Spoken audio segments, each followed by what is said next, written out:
Something just appeared in the Persian Gulf that shouldn't exist. A weapon system so advanced that when Iranian radar operators first detected it, they assumed their equipment was malfunctioning. They ran diagnostics 3 times. The system wasn't broken. What they were seeing was real. And in the next few minutes, I'm going to show you exactly what the US Navy just deployed, why Iran's entire defensive strategy just became obsolete, and what this means for the balance of power in the Middle East. Before we continue, thanks a lot for tuning in. Your support keeps this show going. Please make sure you're subscribed and like the video so more people get to see this. Now let's get to it. On March 12th, the USS Carney fired something military observers are calling the most significant advancement in naval warfare since the Aegis combat system. The weapon is designated SM-6 Block IB. Most people have never heard of it. Iran's military planners certainly didn't expect to face it. This missile does something that breaks the fundamental assumptions of how naval combat works. It can engage targets in the air, on the surface, and underwater simultaneously. 1 launch platform, 3 completely different mission profiles. That's not an incremental upgrade. That's a paradigm shift. Traditional naval doctrine operates on specialization. Air defense missiles for aircraft, anti-ship missiles for surface targets, torpedoes for submarines. Each weapon system requires different sensors, different fire control solutions, different tactical approaches. The SM-6 Block IB collapses all of that into a single weapon. Iran's entire naval strategy in the Strait of Hormuz is built around overwhelming US forces with multiple simultaneous threat vectors. Swarm attacks using fast attack craft, anti-ship cruise missiles from mobile coastal batteries, ballistic missiles targeting carrier groups from inland sites. Force American commanders to divide defensive resources across so many threats that something inevitably gets through. The SM-6 Block IB just invalidated that playbook. A single destroyer carrying 90 of these missiles can engage all those threats simultaneously without switching weapon systems. The same missile that intercepts a ballistic missile can sink the fast attack craft that launched it. The same fire control system that tracks aircraft can immediately retarget coastal missile batteries. This is multi-domain operations. It's deployed. It's operational. And it just fired in combat conditions for the first time. Here's what happened. Iranian forces launched a coordinated strike package against US positions in the northern Persian Gulf, 6 anti-ship cruise missiles from mobile launchers near Bandar Abbas, 4 fast attack craft at high speed toward the USS Carney, and 2 ballistic missiles from inland positions targeting the carrier group 200 kilometers south. This was exactly the saturation attack that Iranian military doctrine considers most effective against superior US naval forces. Under previous conditions, the USS Carney would have needed to coordinate with multiple ships, allocate different missile types to different threats, and hope its inventory was sufficient.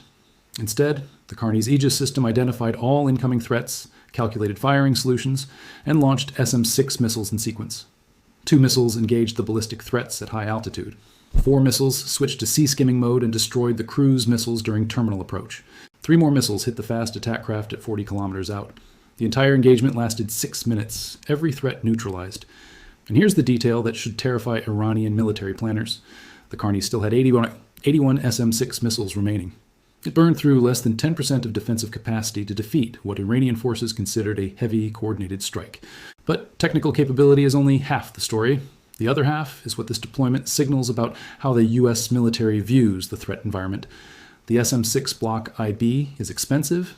Each missile costs approximately $3 million. You don't deploy that capability unless you believe you're going to need it. And you don't need it unless you expect the threat environment to escalate beyond what existing systems can handle. Iranian engineers have been studying every US engagement in the region for 2 decades, analyzing what works and adapting their systems accordingly. The Houthi attacks in the Red Sea provided a live testing ground for technologies Iran would deploy in full-scale conflict. Low-cost drones, anti-ship ballistic missiles, swarm tactics designed to overwhelm point defenses. US forces intercepted most attacks, but the cost exchange ratio was brutal. Firing $2 million interceptors at $10,000 drones is not sustainable. Iran was watching that math carefully and building operational plans around the assumption that the United States couldn't afford to maintain that defensive expenditure at scale. The SM-6 Block IB changes that calculation. First, its multi-role capability means fewer total missiles needed to address the same threat picture. A destroyer that previously needed a mixed loadout of SM-2, SM-3, and Harpoon missiles can now carry 90 SM-6s and have greater total capability. That's a force multiplier that doesn't require building more ships. Second, the missile's range and speed allow it to engage threats much earlier, which increases intercept probability and reduces interceptors needed per target. Iranian planners were counting on the US running out of missiles before Iran ran out of targets. That assumption just became harder to sustain. Now, let's talk about what Iran can actually do in response. Iran's asymmetric warfare doctrine has always been built around the idea that you don't need to match your opponent's technology if you can change engagement terms.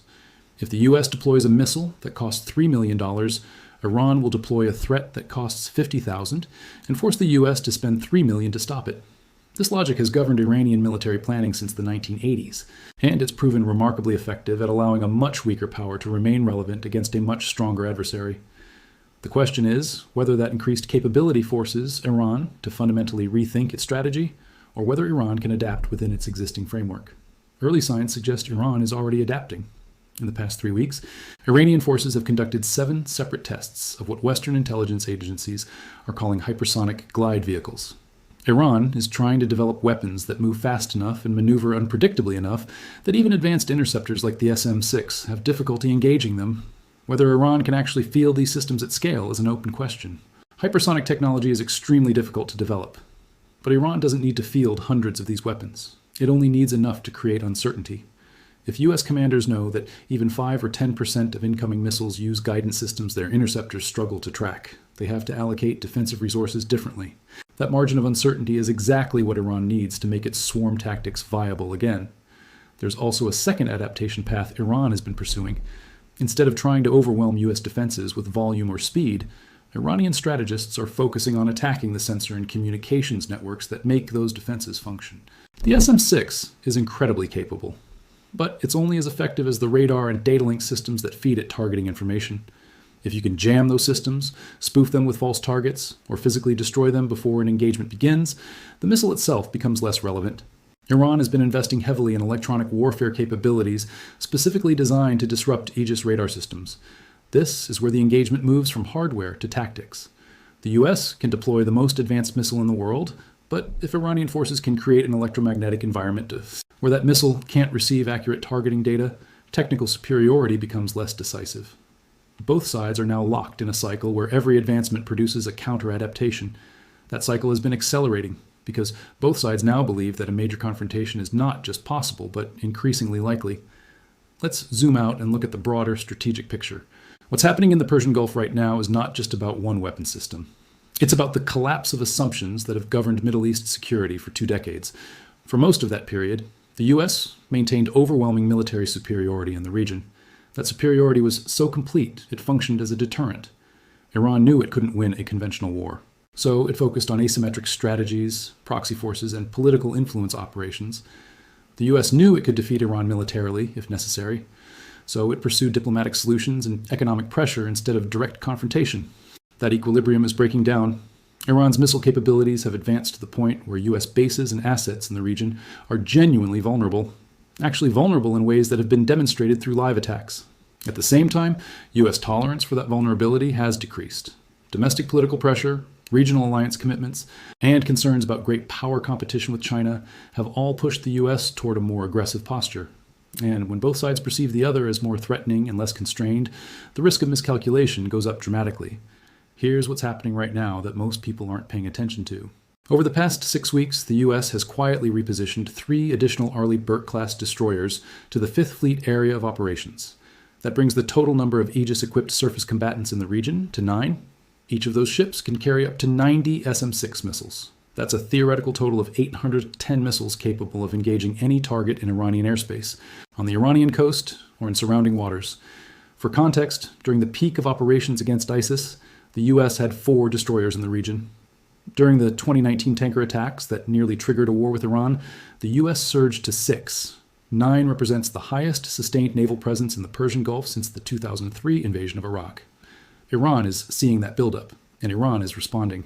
Satellite imagery from the past month shows increased activity at Iranian missile production facilities, new deployments of mobile launcher units to forward positions near the coast, and expanded construction at underground storage sites. Both sides are moving pieces into position. And both sides are telling themselves they're acting defensively. The U.S. sees Iranian missile deployments and concludes it needs more defensive capacity. Iran sees U.S. naval buildups and concludes it needs more offensive capacity to deter an attack. This is the classic security dilemma. And it's playing out in real time with weapon systems that can cross the distance between threat and action in minutes. So where does this go next? There are 3 possible trajectories. The The first is continued escalation. Both sides keep deploying more capable systems, keep testing each other's responses, keep pushing boundaries. This is the path we're currently on. And it's the path that historically leads to accidental wars.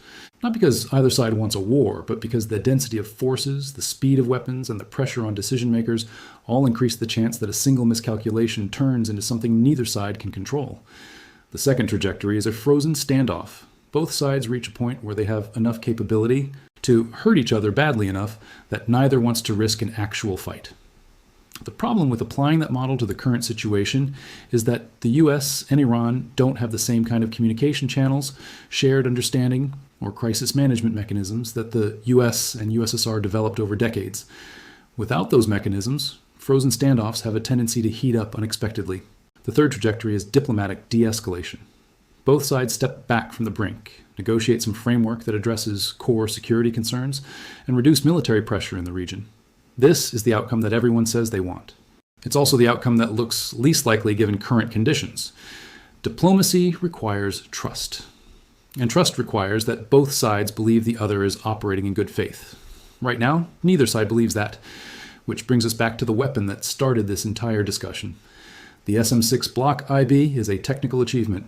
It represents the cutting edge of what modern naval warfare technology can accomplish. It gives U.S. commanders capabilities they didn't have before, and it will likely save American lives if the shooting starts. But it's also a symptom of a deeper problem, the fact that the U.S. felt it necessary to deploy this system. In these numbers, to this location, tells you everything you need to know about where the relationship with Iran is heading.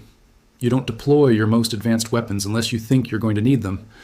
Iran sees the same thing, and Iran is drawing the same conclusions, which means that both sides are now operating under the assumption that conflict is not just possible, but increasingly probable. And when both sides operate under that assumption, they both take actions that make the assumption more likely to come true. That's the trap. And right now, there's no clear path out of it. The SM-6 makes U.S. forces more capable, but capability without strategy is just hardware. And the strategy question, the question of what the U.S. actually wants to achieve in the Middle East and what it's willing to accept from Iran, remains unanswered. Until that question gets answered, every new weapons deployment is just another step toward a confrontation that neither side claims to want, but both sides are actively preparing for. Thanks a lot for watching. I really appreciate your support. Join the discussion in the comments below and let me know your thoughts. Do you think this new weapon system changes the balance of power in the region? Do you think we're heading toward a larger conflict?